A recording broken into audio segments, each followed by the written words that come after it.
यही कारण है कि अमेरिका की प्रतिक्रिया लाजमी है। ऐसे समय पर जहां एक और अमेरिका भारत से ट्रेड डील के नाम पर लगातार नेगोशिएशन किए जा रहा है, साल दर साल आगे बढ़ता जा रहा है, और इस बीच में लंबे समय से भारत और यूरोपियन यूनियन के बीच में पेंडिंग रही ट्रेड डील साइन हो जाती है। आप लोग हमें चाहें तो क्रेडिट कमेंट बॉक्स में दे सकते हैं। हमारी जो खबरों पर हमेशा एनालिसिस रहती है वो इस बात पर रहती है कि कुछ होने वाला है। हमने 20 जनवरी को आपको पहले ही कह दिया था कि mother of all trade deal होने जा रही है। ऐसा नहीं है कि हमें कहीं से कोई मतलब जादू मंत्र है जो हम देख के पता लगा लेते हैं। ये एनालिसिस है कि कहीं चर्चाएं चल रही हैं, इस तरह के अपडेट्स चल रहे हैं, यूरोप में चर्चाएं चल रही हैं, हमारे वाणिज्य विभाग में चर्चाएं चल रही हैं, वो हम आपको पहले ही अपडेट कर देते हैं। ट्रेड डील का आसानी से अर्थ ये है, क्योंकि अब आप सभी लोग टैरिफ से पूरी तरह अवगत हो ही चुके हैं, तो ऐसी डील्स जिनमें टैरिफ ना हो या ना के बराबर हो, ऐसी ट्रेड डील भारत और यूरोपियन यूनियन ने साइन कर ली है। आसान भाषा में कहें तो आपने अगर कभी मर्सिडीज, बीएमडब्ल्यू, ऑडी जैसी गाड़ियों को देश में बहुत महंगा पाया तो अक्सर सुनते हुए भी पाया होगा कि इन कंपनीज को भारत में गाड़ी बेचते समय बहुत ज्यादा टैक्स चुकाना पड़ता है। समझिए कि वो टैक्स अब ना के बराबर रह गया है। मतलब बड़ी सूचनाओं में महंगी गाड़ियां या यूरोपियन सामान भारत में अब बहुत सस्ता होने जा रहा है। इसी तरह भारत का जो सामान यूरोप में बिकने जाता था अब वो वहां बहुत सस्ता होने जा रहा है। अब ऐसे में अमेरिका निश्चित ही चिढ़ेगा, लाजमी है। भारत जिस समय ट्रेड डील कर रहा था वहां के वाणिज्य मिनिस्टर जो हैं या कॉमर्स मिनिस्टर हैं वो बोलना शुरू करते हैं कि देखिए कैसा हो रहा है, हमने तो यूरोप के लिए इंडिया पर टैरिफ लगाए थे कि तुम्हारे लिए देखो, यूरोप क्या बोलते हैं, इंडिया रशिया से तेल खरीदता है, तुमको सस्ता तेल बेच देता है, तुम लोग उसके साथ टैरिफ क्यों नहीं लगाते हो, हम तो टैरिफ लगाए थे, ये जाके ट्रेड डील कर लिए। अरे तुम अकल के बुद्धू हो, तुमको ये समझ में आने वाली बात है कि भारत ने ट्रेड डील की है, तुम्हें असल में यूरोप से हितैषी नहीं होना था, तुम्हें तुम्हारा सिक्का कायम रखना था ताकि भारत रशिया से तेल खरीदना बंद करे। यूरोप का तो तुम केवल नाम ले रहे थे कि हम यूरोप को बचाने के लिए ये सब कर रहे हैं, तुम्हें असल में वेनेजुएला कब जाना था, तुम्हें तेल पर एक सत्र कंट्रोल दुनिया पर रखना था, तुम्हें चाहिए था कि यूरोप तुम्हारे लिए केवल बाजार रहे और एक ऐसा संगठित बाजार रहे कि वो ना रशिया जाए, ना चाइना जाए, ना इंडिया जाए, वो केवल अमेरिका की तरफ देखें। लेकिन तुम्हारी अति महत्वाकांक्षा ने जब ग्रीनलैंड पर नजर डाली तो यूरोप सतर्क हो गया, और यूरोप का सतर्क होना अब तुम्हें अखर रहा है। यूरोप इसीलिए तुमसे अलग होकर के निकल गया। ये इनके बयान हैं, निकल करके आए थे स्टॉक मॉरिसन के, लेकिन स्कॉट बेसेंट के। इन बयानों से साफ उनकी फ्रस्ट्रेशन जाहिर होती है। इसी बीच में एक और बयान वायरल होता है अमेरिका के अंदर। ट्रंप की ही पार्टी से एक सीनेटर है जिनका नाम टेड क्रूज है, उनका मतलब बयान आता है कि एक ऑडियो वायरल हो रहा है अमेरिका में, जिसमें यह पता चलता है कि ट्रंप से यह कहा गया था कि अगर आप इंडियन गुड्स पर इतना टैरिफ लगाएंगे तो आपके यहां सामान बहुत महंगे हो जाएंगे। और अमेरिका में सामान महंगे होने का मतलब है कि वहां पर मिड टर्म इलेक्शन अभी नवंबर 26 में होंगे, जिसके माध्यम से वहां के सांसद यानी सीनेटर्स के चुनाव होते हैं। अगर भारत जैसे देश जो कि सस्ता माल अमेरिका में बेचते हैं, आपने बहुत टैरिफ लगा दिया तो अमेरिका की महंगाई बढ़ जाएगी। अमेरिका की महंगाई बढ़ी तो रिपब्लिकन्स चुनाव में जीत नहीं पाएंगे, और जब जीत नहीं पाएंगे तो अपोजिशन के यानी कि बाइडेन वाली पार्टी के डेमोक्रेट्स जो हैं वो बड़ी मात्रा में सीनेट में आ जाएंगे, और अगर वो आ गए तो तुम पर आए दिन महाभियोग लगाएंगे, तुम काम नहीं कर पाओगे। तो टेड क्रूज को एक बार भगा दिया था ट्रंप ने अपनी समिति में से कि तुम बकवास कर रहे हो, निकलो यहां से। लेकिन उसी मीटिंग के अंदर का एक बयान वायरल होता है जिसमें पता चलता है कि इसमें असल दिक्कत जेडी वैंस कर रहा है। जेडी वैंस चाहता ही नहीं है कि भारत के साथ ट्रेड डील हो। ये क्या कहानी है समझ नहीं आ रहा है। पहलगाम के समय पर ट्रेड वो यहीं बैठा हुआ था, हो सकता है कि उसका भारत ने कहना ना माना हो, उसका वो मुंह फुलाया बैठा हो। अब पता नहीं क्या कहानी चल रही है, नाराज हो ही जाते हैं लोग बाग, है ना। तो ऐसे में पता नहीं क्या कहानी है, बट हाँ इसका एक बयान फिलहाल के लिए निकल रहा है। पर जो भी है, किसी व्यक्ति की निजी नाराजगी से दुनिया के व्यापार अगर प्रभावित होने लगे तो ये पॉलिटिकल इमेच्योरिटी होगी, जियोपॉलिटिकल इमेच्योरिटी होगी। खैर, ट्रंप के साथ भारत के ट्रेड डील होंगे या नहीं, लेकिन इस बीच में हमने ये ट्रेड डील तो कर लिए। ऐसे में भारत और यूरोपियन यूनियन जो कि 27 देशों का समूह है, दुनिया की दो बड़ी इकोनॉमीज के रूप में एक दूसरे को रिप्रेजेंट करते हैं। European Union as a combined world की सेकंड लार्जेस्ट इकोनॉमी कहलाता है, और भारत दुनिया की चौथी सबसे बड़ी इकोनॉमी कहलाता है। भारत और यूरोपियन यूनियन के बीच में हुआ यह ट्रेड डील दुनिया के लगभग 25% सीधे सीधे जीडीपी को रिप्रेजेंट करेगा, साथ ही साथ दुनिया के व्यापार में 1/3 का योगदान देगा।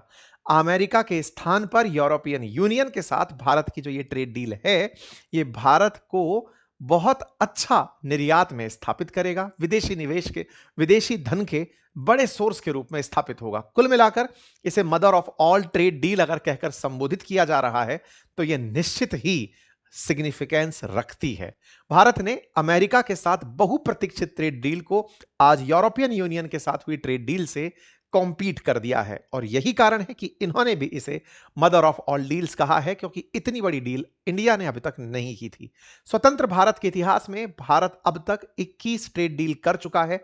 ये 22वीं ट्रेड डील है, लेकिन इतनी बड़ी डील हमने नहीं की। इंटरेस्टिंग होगा कि हमने इसी साल में, एक साल के दरमियान 25 और 26 के बीच में, भारत यूरोप में यूरोपियन यूनियन से, ईएफटीए से और यूके से डील कर चुका है। यानी कि अब पूरे यूरोप में भारत का सामान लगभग जीरो टैरिफ या जीरो के इक्विवेलेंट टैरिफ पर पहुंचने लगेगा। एक सबसे जरूरी बात, और वो ये कि एक छोटा सा कार्य जो हम अक्सर आपसे रिक्वेस्ट करते हैं, वो है चैनल को सब्सक्राइब करने का। मेरे प्यारे साथियों, जहां आप मुझे सुन रहे हैं उसके नीचे एक सब्सक्राइब का बटन दिया हुआ है, जिसे दबाने में कोई खर्च नहीं आता। आपका समय लगता है 2 सेकंड का, लेकिन आपकी ये 2 सेकंड की कीमत हमारे लिए हौसला बनती है। अगर आप इस छोटे से काम को करते हुए आगे बढ़ें तो ये हमारे लिए बहुत ही सकारात्मक रहेगा, हमारे हौसले को बढ़ाएगा, हम आप तक और अच्छा काम लेकर पहुंचेंगे, ये और सुनिश्चित करेगा। आइए आगे बढ़ते हैं। 27 जनवरी के दिन 27 देशों के साथ भारत ने ट्रेड डील साइन एक ही बार में कर ली है, क्योंकि European Union as a combined 27 देशों को रिप्रेजेंट करता है, जिसमें बड़े देश जर्मनी, फ्रांस, इटली, स्पेन जैसे देश शामिल हैं, जिन्हें आप यूरोप के बड़े देश के अंदर सिग्निफाई करते हैं। ये ट्रेड डील की कुछ तस्वीरें हैं जहां पर दोनों देशों के बीच में वो तस्वीरों को दिखाया गया है। उर्सुला वॉन डेर लेयन के आपका ये ट्वीट देख सकते हैं, जिसमें वो कह रही हैं कि दुनिया की 2 लार्जेस्ट डेमोक्रेसीज ने अपने साथ सिक्योरिटी और डिफेंस पार्टनरशिप भी कर ली है। यानी आने वाले समय में भारत को डिफेंस के सेक्टर में भी यूरोपियन यूनियन से बड़ी मदद मिलेगी। बड़ी मदद में जो सबसे बड़ी इंपॉर्टेंस है वो इस बात की कि भारत में मेक इन इंडिया के तहत डिफेंस इक्विपमेंट के लिए अब यूरोपियन निवेश हमें मिलने लगेगा। यूरोप की बहुत सी कंपनियां भारत में मेक इन इंडिया के तहत अपने डिफेंस इक्विपमेंट तो बनाएंगी ही, भारत में बेचेंगी भी, साथ में भारत से दुनिया के अन्य देशों में भी एक्सपोर्ट कर सकेंगी।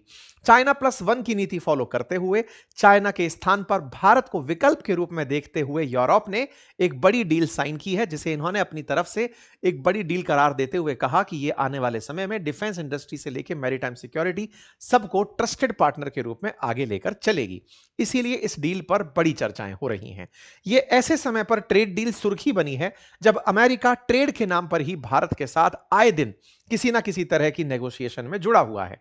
चूंकि ये दुनिया की 25% जीडीपी का जिक्र रखती है, यानी 1/4 जीडीपी अगर इन 2 देशों के व्यापार से होती है तो वो एक बड़ी खबर बननी लाजमी है। भारत के प्रधानमंत्री ने भी इस बारे में आकर घोषणा की और कहा कि हम दुनिया के 1/3 ग्लोबल ट्रेड को इस डील की वजह से अब आंसर कर पाएंगे। प्रधानमंत्री ने अपनी बात में इस बात को बहुत महत्व दिया कि गुड्स एंड सर्विसेज भारत और यूरोप के बीच में विश्वास को बहुत बढ़ाएंगे, जिससे करोड़ों लोगों को फायदा होगा। ग्लोबल जीडीपी में भारत डेमोक्रेसी और रूल ऑफ लॉ के प्रति अपनी जो जिम्मेदारी है उसे साथ साथ दिखाता जाएगा। भारत ऊर्जा क्षेत्र के लिए भी अवसरों की भूमि है। यह बहुत बड़ा सेंटेंस है, इसे समझिएगा। इसी पर असल मायने में अमेरिका को मिर्च लगी है। बात यह है कि यूरोपियन यूनियन भारत से बड़ी मात्रा में तेल इंपोर्ट करता है, और यह फैक्ट आप लोगों को जानना चाहिए। यूरोपियन यूनियन को भारत तेल बेचता है, जबकि भारत खुल तेल का इंपोर्टर है। हमारी ऊर्जा आवश्यकता का लगभग 85% हम इंपोर्ट करते हैं, और इंपोर्ट करने वाला देश यूरोप को तेल बेचता है। यह कैसे संभव है? तो ध्यान से, शब्दों का फेर है। शब्दों का फेर यह है कि भारत क्रूड ऑयल का इंपोर्टर है, यानी कि हम कच्चा तेल मंगाते हैं, उसे अपने यहां पर परिशोधन करते हैं, रिफाइन करते हैं, रिफाइन करने के बाद बने पेट्रोल, डीजल, टर्बोफ्यूल, इनको एक्सपोर्ट करते हैं। दुनिया में मैक्सिमम ऑयल शोधन का, यानी कि रिफाइन करने का, भारत कीर्तिमान जल्दी ही स्थापित कर लेगा। हम अपने यहां पर तेजी से रिफाइनरीज का जाल बिछाते जा रहे हैं, और इनके लिए हमने $100 बिलियन इन्वेस्टमेंट की भी प्लानिंग की हुई है। प्रधानमंत्री ने अपने भाषण में इस बात का जिक्र करते हुए कहा कि विश्व का सबसे बड़ा तेल शोधन केंद्र भारत बन जाएगा, जो 300 मैट्रिक टन तेल शुद्ध करने लगेगा। इस बात के मायने क्या हैं, समझिएगा। भारत अगर दुनिया के किसी भी देश से क्रूड खरीद रहा है तो वो यूरोप को तेल बेच पाएगा। ईयू की जो एचआरपीवी हैं, उनसे भारत के विदेश मंत्री की मुलाकात होती है। तमाम तस्वीरें, और उन तस्वीरों में इनकी तरफ से, यानी कि यूरोप की तरफ से, अपने लिए ऑनर ऑफ लाइफ टाइम कह करके कि भाई जीवन भर का हमारे लिए बड़ा ऑनर है कि हमें इस तरह से चीफ गेस्ट रिपब्लिक डे के सेलिब्रेशन में बनाया गया। एंटोनियो कोस्टा ने भारत को धन्यवाद दिया और तस्वीरें आई। रिपब्लिक डे की परेड में भारत ने बाकायदा इन्हें चीफ गेस्ट के रूप में रखा और बाकायदा मतलब जो हमारी झांकियां होती हैं, जो हमारी सेना का अदम्य साहस जो कर्तव्य पथ पर कदमताल करते हुए दिखाई देता है, सेना की कलाबाजियों में दिखाई देता है, वो हमने इन्हें अपने साथ एविडेंस किया कि आप आइए और इसे देखिए। भारत के प्रधानमंत्री का इनके मतलब भारत के प्रधानमंत्री के द्वारा इनका स्वागत। और इस तस्वीर में एक ध्यान दीजिएगा, ये तस्वीर जो आप देख रहे हैं, ये यूरोप से आए हुए दो सैनिक हैं जो यूरोपियन कमीशन का झंडा लेकर के चल रहे हैं, यूनियन का झंडा लेते हुए चल रहे हैं। इस बात पर अमेरिका के एक पत्रकार ने इस बात को उठाते हुए, मतलब असल में क्या है कि ये समझिए कि पत्रकार तो यूरोप का है, लेकिन अमेरिका के लोग बहुत फॉलो करते हैं इसे, कि यूरोपियन यूनियन का फ्लैग पहली बार मिलिट्री परेड में कहीं और दिखाई दिया। यह अपने आप में एक बड़ी खबर बनकर आती है कि यूरोपियन यूनियन का फ्लैग इंडिया की मिलिट्री परेड में दिखाई देता है। यह एक दूसरे के प्रति विश्वास को दिखाता है, क्योंकि भारत ने यूरोपियन यूनियन के साथ डिफेंस पार्टनरशिप जो कर ली है। इसकी तस्वीरें बाहर आती हैं, प्रधानमंत्री मतलब राष्ट्रपति आवास पर आपकी मुलाकात होती है देश के राष्ट्रपति महामहिम से, और आप यहां पर मुलाकात की तस्वीरें साझा करते हैं। फिर अगले दिन यानी 27 जनवरी यानी कि आज सुबह बापू के समाधि स्थल पर जाकर के आप पुष्पांजलि अर्पित करते हैं। आप तस्वीरों में से देखते हैं, और उसके बाद उसी दौरान भारत के प्रधानमंत्री के द्वारा पब्लिक में यह अनाउंसमेंट कर दिया जाता है कि भारत ने और यूरोपियन यूनियन ने मिलकर के एक बहुत बड़ी डील साइन कर ली है, जिसे मदर ऑफ ऑल डील के रूप में दुनिया रिकॉग्नाइज कर रही है। तस्वीरें बाहर आती हैं कि हम लोगों के बीच में यह डील होने को 26 जनवरी को ही हो चुकी थी। आज इसका ऑफिशियल अनाउंसमेंट हुआ है। टेक्निकली ऐसा हो सकता है कि 26 जनवरी के दिन भारत में ऑलरेडी एक बड़ा इवेंट था, 26 जनवरी की रिपब्लिक डे परेड थी, और इस बीच में उस तरह की खबरें आती तो रिपब्लिक डे परेड का जो त्योहार का जो काम है, अक्सर कहते हैं ना नेशनल हॉलिडे वाले दिन अगर बात व्यापार की हो रही है, तो चलिए अगले दिन की तरह से बात निकाल दी, 27 को 27 से मिलाकर के एकदम प्रबलता के साथ ये सारी बातें लिख दी गई। ठीक है, यहां पर फिर एक दूसरे को धन्यवाद ज्ञापित होने की वीडियो बाहर आते हैं। इतिहास का अब तक का सबसे बड़ा इसको ट्रेड डील करार दिया जाता है, सुखद संयोग करार दिया जाता है। 27 देशों के साथ एक साथ 27 तारीख को ट्रेड डील कर दी गई। इस बात को उर्सुला वॉन डेन जो कि रिप्रेजेंट करती थी यूरोपियन यूनियन को, उन्होंने अपनी तरफ से भारत को धन्यवाद दिया।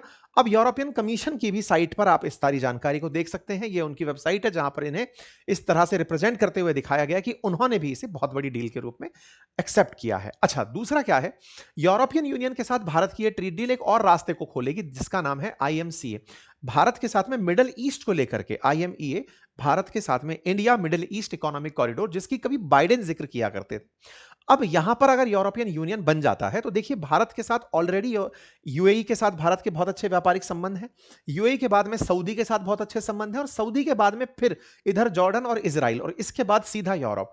तो आने वाले समय में हो सकता है कि यहां पर एक ऐसा ट्रेड रूट बन जाए जो कि व्यापार को बहुत गति दे सके। अभी जो आता है सामान वो स्वेज कैनाल होते हुए निकलकर लाल सागर से होते हुए आता है ना। आने वाले समय में इस रूट को अगर ट्रेन से कनेक्ट कर दिया जाएगा तो यहां पर एक बहुत बड़ा रूट बनकर आएगा, हाइफा पोर्ट होते हुए। इसका भी जिक्र यहां पर हुआ। कुल मिलाकर के भारत ने एक बड़ी डील की है, जिसके फिगर्स में 25% जीडीपी को कवर करना एक बड़ी जानकारी है। अमेरिका के साथ नेगोशिएशन चल रहे हैं। तस्वीर परसों की है, अमेरिका का एक कांग्रेसनल डेलीगेशन इंडिया आकर के हमारे विदेश मंत्री से मुलाकात करके गया है। मुलाकात की तस्वीरें बाहर आती हैं। उम्मीद की जाती है कि ट्रेड डील हो जाएगी। हालांकि अमेरिका से ट्रेड डील ना होने का भारत को नुकसान जरूर हो रहा है। भारत के एक्सपोर्ट्स घट रहे हैं। 56,000 करोड़ का अक्टूबर में हमारा जो एक्सपोर्ट है वो रह गया है, और माना जा रहा है कि भारत को अमेरिका से एक्सपोर्ट कम होने पर, क्योंकि ट्रेड डील में टैरिफ का बड़ा योगदान है, 50% टैरिफ लगा है, तो ऐसे में हमारे एक्सपोर्ट बाधित हो रहे हैं। उम्मीद की जाती है कि यूरोपियन यूनियन से हुई ट्रेड डील अमेरिका को कंपनसेट कर पाएगी, लेकिन भारतीय निर्यातकों को नया बाजार तलाशने में समय तो लगेगा। तो 2026 थोड़ा तंग रह सकता है, क्योंकि कहीं ना कहीं अमेरिका के साथ जब तक ट्रेड डील नहीं होती है तब तक भारत को यूरोपियन यूनियन के बाजार बनाने में समय लगेंगे, है ना। फिलहाल के लिए इतना ही। बाकी आप लोग इस विषय पर क्या सोचते हैं जरूर बताएं। देखते हैं कि कल बाजार कैसा रहता है। उम्मीद है सबको है। बाजार में जो भी रेस्पॉन्सेज आएंगे आप सभी को बताएंगे। Thank you so much. अपना ख्याल रखें।